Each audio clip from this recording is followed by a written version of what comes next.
हरे कृष्णा।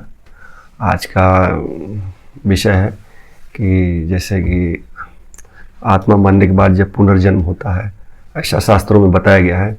तो ये आत्मा तो निर्विकार है, फिर उसका जन्म कैसे होता है, वो क्या प्रोसेस है, कैसे आत्मा दूसरे शरीर में जाती है। तो ये पूरा एक साइंटिफिक सिद्धांत है। तो ये बहुत इंटरेस्टिंग है। तो हम लोग इस पे आज चर्चा करेंगे। आप पूरा लास्ट तक वीडियो के बने रहें, तब क्लियरिटी आएगी। चलिए आइए वीडियो को स्टार्ट करते हैं। तो बोलते हैं कि जब आत्मा शरीर से जब निकल जाती है तो आत्मा दूसरे शरीर को ग्रहण करती है। कि अब इसको भगवान गीता में बोले हैं कि आत्मा तो अमर है, नैनम छद्दन्ति शिस्त्राणि नैनम दहति पावक न क्लेदियं तापो न शोषयति मारुता। आत्मा को न तो शस्त्र काट सकता है, न पानी गीला कर सकती है, न हवा उसे सुखा सकती है। तो आत्मा तो अमर है, न अग्नि उसे जला सकती है। तो फिर ये आत्मा कैसे किसी शरीर में जाती है? तो फिर कोई बोलता कि इंसान मुक्त हो गया, वो मतलब भगवत धाम को प्राप्त कर गया, तो फिर उसका जन्म कैसे होता है? तो ये सब बहुत कन्फ्यूजन रहता है। और ये रामायण में भी बोला गया है कि जन्म जन्म मुनि जतन कराही अंत राम कहीं आवत नाही। मतलब जन्मों जन्मों से लोग भगवान का स्मरण करते रहते हैं, स्मरण चिंतन करते रहते हैं कि अंत समय भगवान की स्मृति आ जाए, ताकि लोग मतलब इस जन्म जन्मांतर के बंधन से व्यक्ति मुक्त हो सके। तो इस तरह की अनुभूति है। तो आगे बता रहे हैं भगवान, अर्जुन का ही प्रश्न है, तो अर्जुन को भगवान बता रहे हैं कि बोल है कि अंत काले च मामेव स्मरण मुक्त्वा कलेवरम। मतलब अंत काल में जो मेरा स्मरण करता है वो मुझे प्राप्त होता है। अब तो ठीक है, जो भगवान को स्मरण करेगा भगवान को, तो भगवान को प्राप्त हो जाएगा। लेकिन जो स्मरण नहीं करता है और जीव हैं, वो मरने के बाद उनका दूसरा जन्म होता है, ऐसा शास्त्रों में बताया गया है। तो वो किस आधार पर होता है? तो फिर अर्जुन के इस डाउट को भगवान क्लियर कर रहे हैं। तो ये 15.7 श्लोक नंबर में भगवान बोल रहे हैं कि मवेद्वांस जीव लोके जीवभूत सनातन मन कष्टाणि इंद्रियाणि प्रकृति स्थानी कर्षति। भगवान बोल रहे हैं कि ये जो शरीर है, इस शरीर में जो सनातन जो जीवात्मा है वो मेरा ही अंश है, और वो सनातन है। सनातन मतलब कि वो कंटिन्यूस लगातार वो मेरा ही अंश है, वो हमेशा ही वो रहेगा, वो कभी नष्ट नहीं होगा, वो मेरा ही। जैसे सनातन भगवान भी सनातन है, वेद भी सनातन है, इसलिए जीवात्मा भी सनातन है, भगवान का अंश है।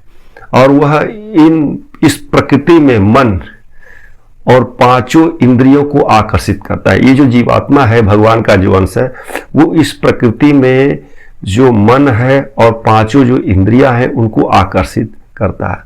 अब तो ये तो बात समझ में आ गई कि मन ही कारक है, मन ही वो इंद्रियों को आकर्षित करता है। तो फिर आगे अब क्या होगा? जब ये आत्मा दूसरे शरीर में जाएगी तो उसमें मन और इंद्रियों का रोल क्या है?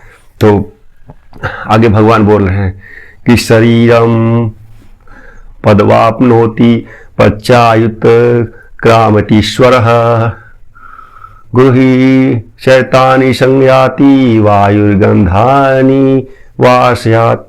बोल रहे हैं कि जिस तरह वायु गंध के स्थान से जब गुजरती है तो वो उस गंध को साथ में लेके जाती है, उसी तरह बोलते हैं ये जब जीवात्मा किसी दूसरे शरीर में जाता है तो प्रकृति के परवश मन जो है वो पांचों इंद्रियों को आकर्षित करके दूसरे के शरीर में ऐसे हवा जिससे गंध को लेके जाती है, वैसे ये जीवात्मा उस इंद्रियों को लेके चली जाती है।